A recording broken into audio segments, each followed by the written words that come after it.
Hello दोस्तों, मैं सत्यदेव कुमार आज जो है फिर पार्टनरशिप के सवालों के साथ आए हैं, जो पिछले वीडियो के प्रश्न के जैसा ही है। बेसिक क्वेश्चन के साथ क्वेश्चन में दिया हुआ है, कमल 21,000 रुपया निवेश कर एक व्यापार की शुरुआत करता है। आगे चलकर 36,000 रुपया निवेश कर विनोद भी इस व्यापार में शामिल हो जाता है। कितने महीने बाद इस व्यापार में शामिल हुआ? यदि वर्ष के अंत में हुए लाभ दोनों में बराबर बराबर बांटा गया। कल भी एक ऐसा क्वेश्चन कराए थे और इसे समझने की फिर से कोशिश कीजिए। कमल जो है 21,000 रुपया निवेश किया, विनोद जो है कुछ महीने बाद जो है उसमें शामिल हुआ। कमल और विनोद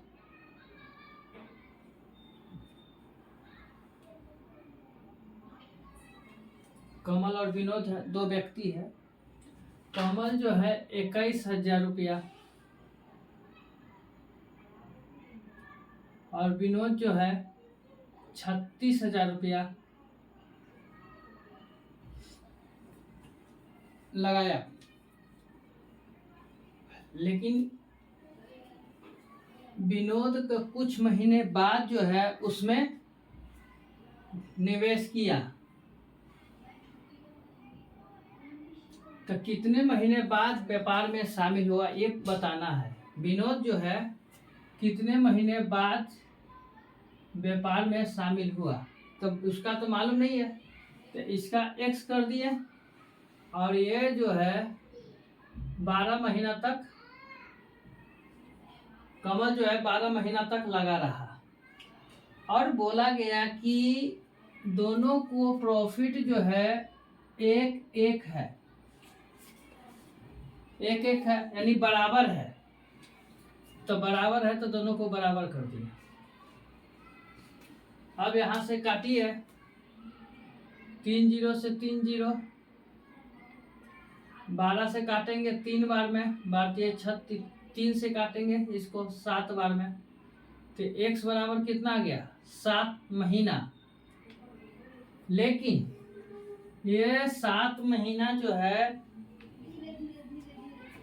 आंसर नहीं हुआ। 7 महीना जो है विनोद जो है 7 महीना व्यापार में रहा।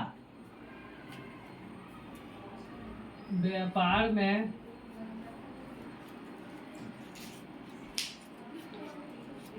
7 माह तक शामिल रहा।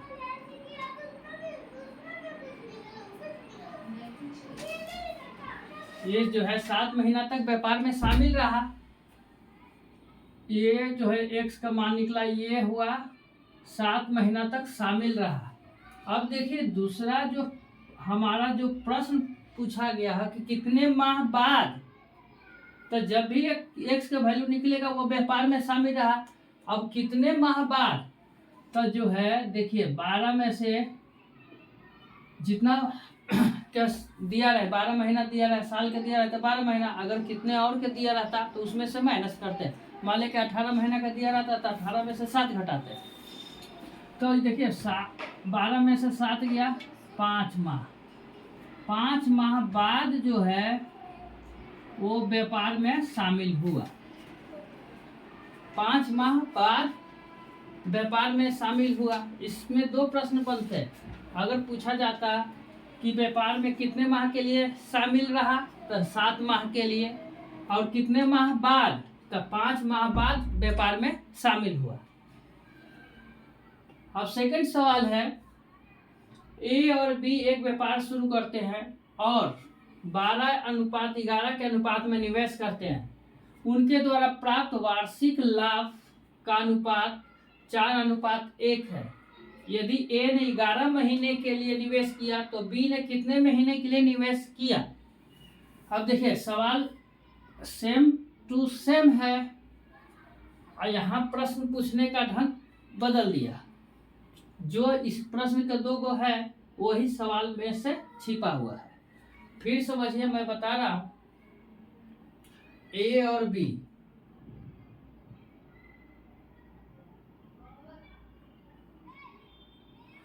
निवेश कितना का किया है, ए जो है 12 का किया है और ये जो है 11 का किया है। ए का दिया है 11 महीना के लिए और बी का निकालना है, तो बी का निकालना है तो x महीना के लिए। अब देखिए यहाँ पर प्रॉफिट का रेशियो दे रखा है। प्रॉफिट का रेशियो जो है ए और बी का 4:1 दे रखा है। बी का जो है प्रॉफिट का रेशियो यहाँ दे रखा है। जब भी टाइम निकालना है तो ये किसी एक निकालना रहे और दूसरा जो रेशियो दिया रहे उसको उलट कर गुना कर दीजिए। ए वाला जो है 4 है तो बी पर चला जाएगा और बी वाला जो है 1 है वो ए पर चला जाएगा और बराबर कर देंगे। अब देखिए 11 से 11 कैंसिल, 4 से इसको काटेंगे 3 बार में, x बराबर 3, यानी 3 महीना तक जो है बी निवेश किया। इसका आंसर निकल गया। बी कितने महीने तक निवेश किया, तो 3 महीना तक निवेश किया है। अगर पूछता कि कितने महीने बाद निवेश किया तो इसका आंसर 11 में से 3 घटा देते, 8 महीने बाद जो है निवेश किया। ये 2 सवाल हुए। अब तीसरा सवाल है, किसी व्यापार में ए बी से 12,000 रुपया अधिक निवेश करता है। ए जो है बी से 12,000 अधिक निवेश करता है तथा ए 10 माह तक, बी जो है 12 माह तक व्यापार में रहता है। कुल लाभ 15,000 का हुआ जिसमें ए का हिस्सा 3,000 रुपया अधिक था, तो ए का हिस्सा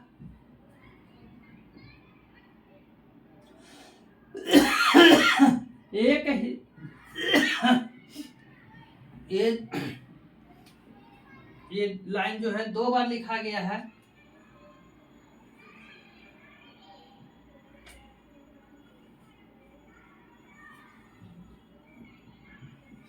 तो यहाँ पर लिखना है ए की पूंजी, ए की पूंजी क्या थी।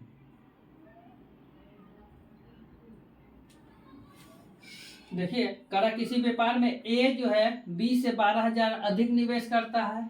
ए 10 माह तक और बी 12 माह के लिए व्यापार में रहता है। कुल लाभ 15,000 का हुआ जिसमें ए का हिस्सा बी से 3,000 अधिक था, तो ए की पूंजी ज्ञात करें।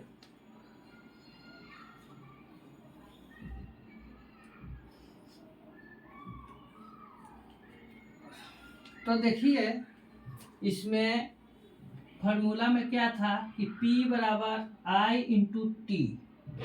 P हो गया लाभ, I हो गया इन्वेस्टमेंट यानी निवेश और T हो गया टाइम, समय। तो ऊपर वाला मिटा देते हैं।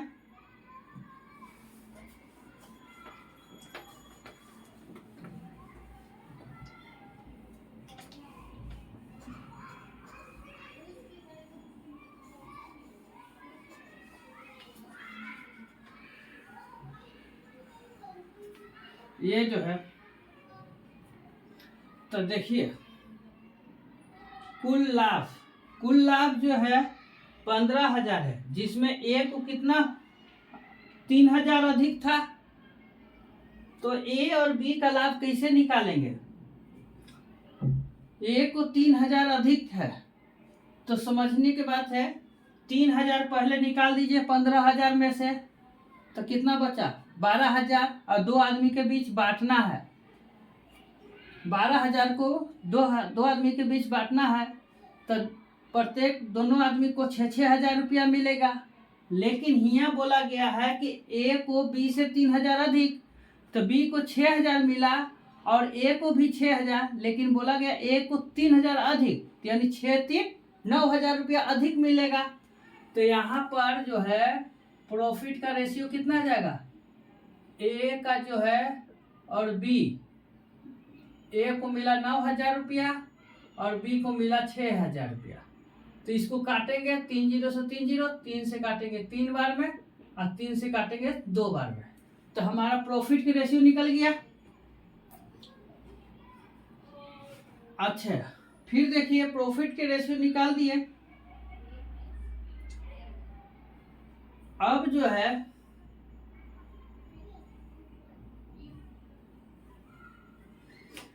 प्रॉफिट के रेशियो ये निकल गया। अब समझिए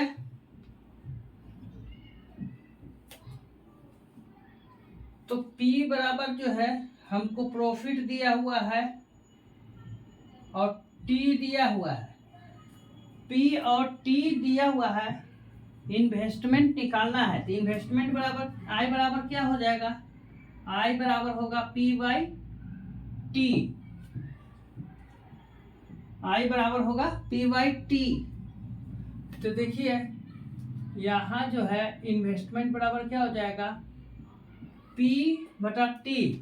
तो P है 1 का 3,